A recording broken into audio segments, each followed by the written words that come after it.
आज क्लास 9 के केमिस्ट्री का कमा क्लास है, दूसरा क्लास है ना, दूसरा क्लास है। और चैप्टर का नाम क्या है? हमारे आसपास के पदार्थ, या फिर बोले तो पदार्थ। हम लोग पढ़े पदार्थ क्या होता है, पदार्थ का जो फंडामेंटल था, पदार्थ की प्रॉपर्टीज था, हम लोग पढ़ चुके हैं। आज हम लोग पढ़ने वाले पदार्थ पे एक और गुण होता है कि ये अंतरानुआकर्षण बल एक शब्द होता है। जब पदार्थ पढ़ते हैं तो क्या शब्द, इसका अर्थ क्या है? तो इसका अर्थ है कि पदार्थ के कण, हम बताए थे अंतरानुआकर्षण स्थान, अंतरानुक स्थान बताए थे। पदार्थ के कण जो होते हैं, मान लीजिए पदार्थ के कण हैं और इन कणों के बीच स्थान बचा हुआ, तो वो दिख रहा होगा, दिख रहा है स्थान बचा हुआ, दिख रहा है ये स्थान दिख रहा है, ये स्थान दिख रहा है, ये स्थान दिख रहा है, ये स्थान, ये क्या है? ये जो है अंतरानुक स्थान है। क्या है? अंतरानुक स्थान है। लेकिन जब यही स्थान क्या होते हैं, पूर्ण रूप से दूसरे बंधे होते हैं। अब ये स्थान को कंप्लीट करने के लिए कण जो है आपस में दूसरे को बहुत जोर से पकड़ के रखता है, बांध के रखता है, और इसी बांधने को हम लोग क्या बोलते हैं? अंतरानुआकर्षण बल कहते हैं। क्या कहते हैं? बल कहते हैं। अब किसी को बांधोगे तो ताकत लगता है कि नहीं? ताकत क्या बोलते हैं? बल बोलते हैं। तो वही बल लगता है, वही बल क्या कहलाता है? अंतरानुआकर्षण बल कहलाता है। बात के लिए मतलब अंतरानुक स्थान पर कण के द्वारा लगाया गया बल, जो कि उस कण को आपस में बांध कर रखे, ये गुण कहलाता है अंतरानुआकर्षण बल। अब आते हैं तो सर, पदार्थ भौतिक गुण के आधार पर पदार्थ को कितने भाग बांटा है? 3 भाग में, ठोस, द्रव और गैस।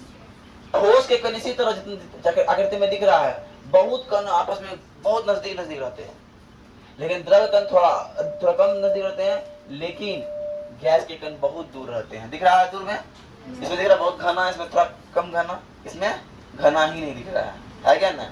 इसलिए ये क्या कहते हैं? गैस कहलाते हैं। तो सर आप बात करते हैं कि ठोस कहते किसे हैं? ठोस क्या है? समझो ठोस क्या है? जिसका आकृति एवं आयतन क्या हो? निश्चित हो। जिसका आकृति एवं आयतन निश्चित हो। अब मान लो मेरे पास ये क्या है? मार्कर है। क्या इसका आकृति कभी चेंज हो पाएगा? अब हम क्या करेंगे? अब हम करेंगे क्या? इसको पूरा ऐसे घुमाएंगे, घुमाएं, क्या ये बदला? किसी को बदला हुआ दिखा इसमें? कोई बदलाव नहीं दिखा। इसका मतलब कि क्या है? इसको कुछ भी कर दो, इसकी आकृति में कोई परिवर्तन नहीं होता है।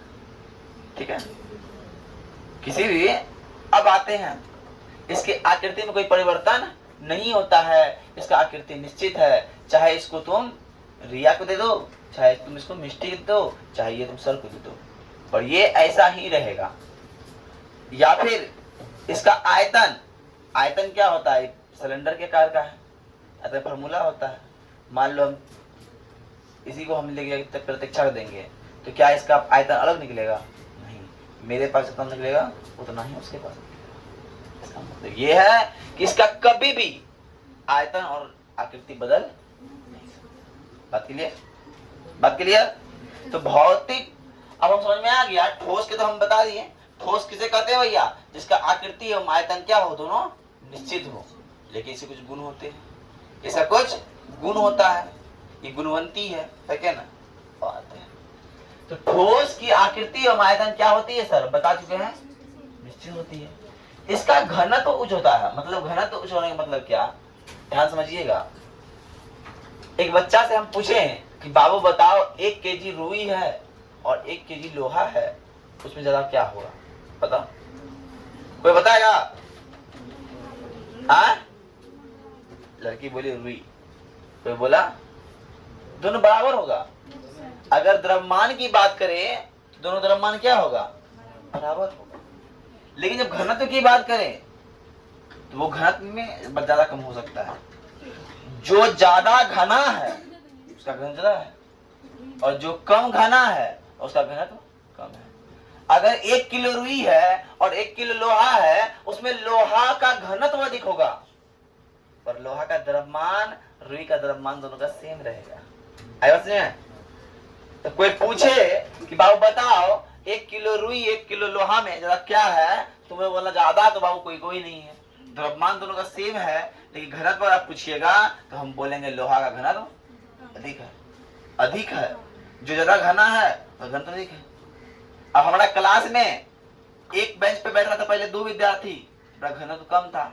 अब एक पे बैठने लगा 5 गो, तो घनत्व अधिक हो गया। अब 5 बैठने लगा, घनत्व अधिक हो गया। पहले 2 बैठ रहा, घनत्व कम था। अब मान लो आज मेरे पास एक क्लास में बैठे 70 विद्यार्थी बैठ रहा है, कल वही क्लास में 100 विद्यार्थी बैठे, तो घनत्व और कहाँ हो जाएगा, है कि ना? आए बस समझ में? तो घनत्व समझ में आ रहा है? तो क्या होता है, घनत्व होता है प्रति इकाई क्षेत्रफल का आयतन। मतलब क्या बोलते हैं, द्रव्यमान बट्टा आयतन, आयतन होता है, क्षेत्रफल होता है। द्रव्यमान बट्टा आयतन होता है ना। किसी क्षेत्र में द्रव्यमान बट्टा क्षेत्रफल होता है क्या? किसी क्षेत्र में जितना द्रव्यमान रखा जाए, है ना, तो वो क्या कहलाता है, घनत्व कहलाता है। इसके बारे में हम बाद में डिटेलिंग से पढ़ेंगे। चलिए अब आते हैं इसका द्रव्यमानक क्वथनांक कुछ होता है सर। तो द्रव्यमानक क्या है सर, क्वथनांक क्या है सर, क्या उच्च होता है सर, हमको समझ में आता नहीं है। हमने सर द्रव्यमानक को नहीं जानते और ना तो सर हम क्वथनांक को जानते। समझिए द्रव्यमानक क्वथनांक उच्च मतलब क्या, वह ताप जिस पर कोई ठोस द्रव में बदल जाता है। अब बोलते हैं सर, अब मेरे पास एक बर्फ है, अब बर्फ को कितना डिग्री सेंटीग्रेड पे हम गर्म करें कि बर्फ जल में बदल जाए। बर्फ को 30 डिग्री 40 डिग्री में रखेंगे तो क्या हो जाएगा, जल में बदल जाएगा। बात समझना पहले। और घी को रखेंगे कठोर रहेगा कि वो भी फिर द्रव में बदल जाएगा।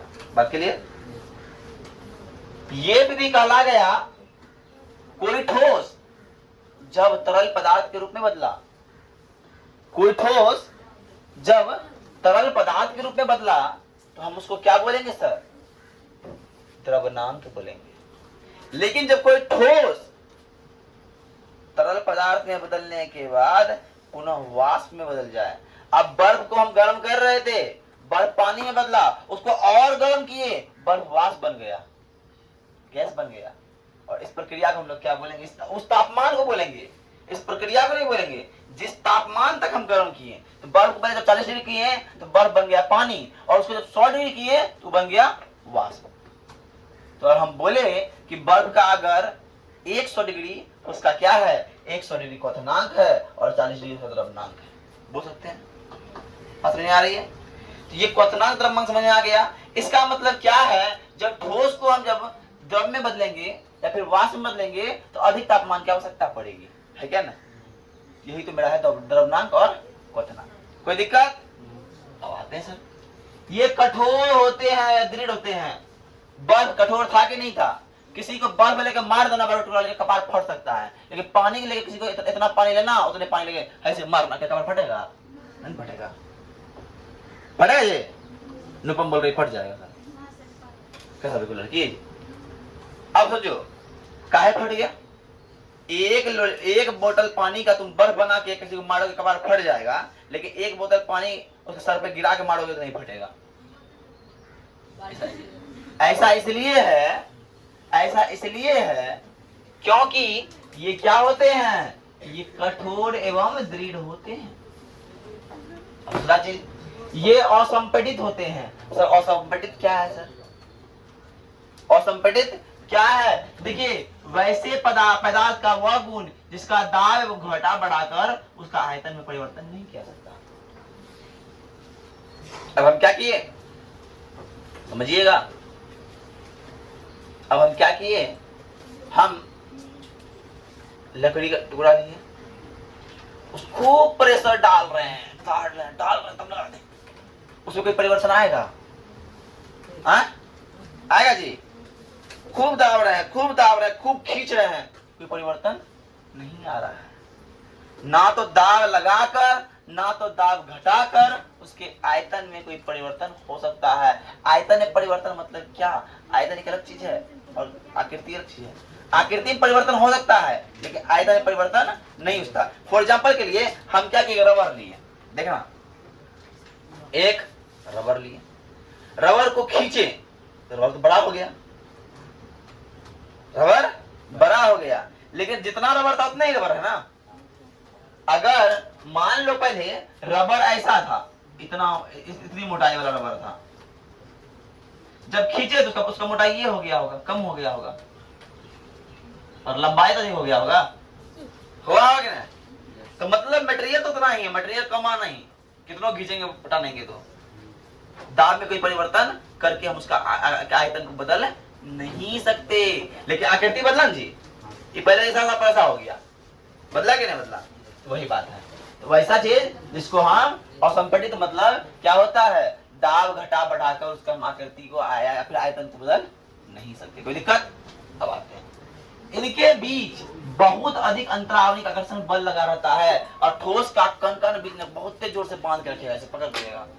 बाबू हम अलग होवे न करेंगे, हम अलग होवे न करेंगे, हम अलग होवे न करेंगे करने से बोलता है, खूब जोर लगाता है, खूब बल लगाता है। लेकिन पानी को तुम अलग करना चाहोगे ना तब ते अलग कर सकते हो, है कि ना।